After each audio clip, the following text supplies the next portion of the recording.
pamangkin. Wala ako sa inyong mahahabilin.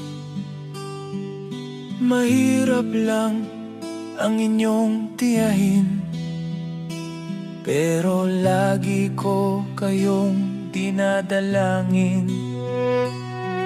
Maliit pa kayong mga bata ngayon, wala pang masyadong muwang sa mundo, pero sa pagdating ng panahon, magkakaisip kayo, wala na ako. Hindi nyo alam kung gaano ko kayo kamahal noon.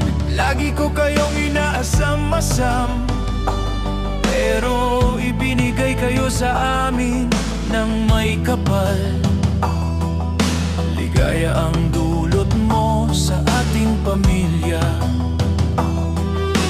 lalo na ang lolo at lola. Dahil sa'yo hindi na bumalik sa bisyo ang iyong lolo, dahil gusto niyang makita ang kanyang unang apo. Sabik akong umuwi sa bahay tuwing linggo, kahit pagod ako sa pagtatrabaho. Bitbit ang iyong pangunahing kailangan. Nakangiti ako lagi kapag nasasagikan ng isipan. Mag-isang linggo ang lumipas nang ika'y naipangganak. Dumating sa buhay namin si Lucas. Puso ko'y biglang nagalak. Dalawa na agad ang pamangkin ko. Ang cute-cute talaga ninyo, kaya lagi akong nagdarasal para sa inyong kalusugan. Sana lagi kayong malusog at laging patnubayan, dahil ayaw kong may mangyari sa inyong masama. Mahal na mahal ko kayong dalawa. Mahigit 2 taon ang lumipas, ako'y muling nakaranas ng ligaya dahil dumating ka.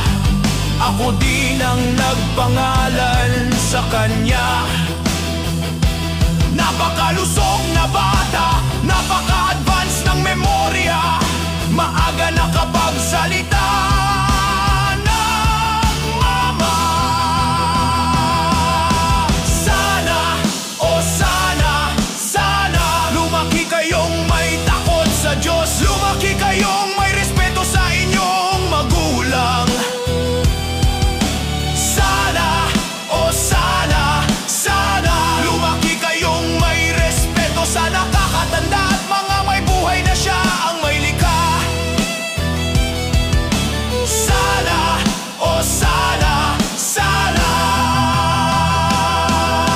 Sana hindi kayo lumaki na parang basura, pakalat-kalat sa daan at isang problema. Problema ng ating pamayanan, lalong-lalo ng inyong magulang. Dalangin ko sa ating Panginoon, saan dako man kayo mapadpad, lagi niyang hawakan ang iyong palad. Hilain ka sa tamang daan at tatahakin. Panginoong Jesus, ikaw na bahala sa akin.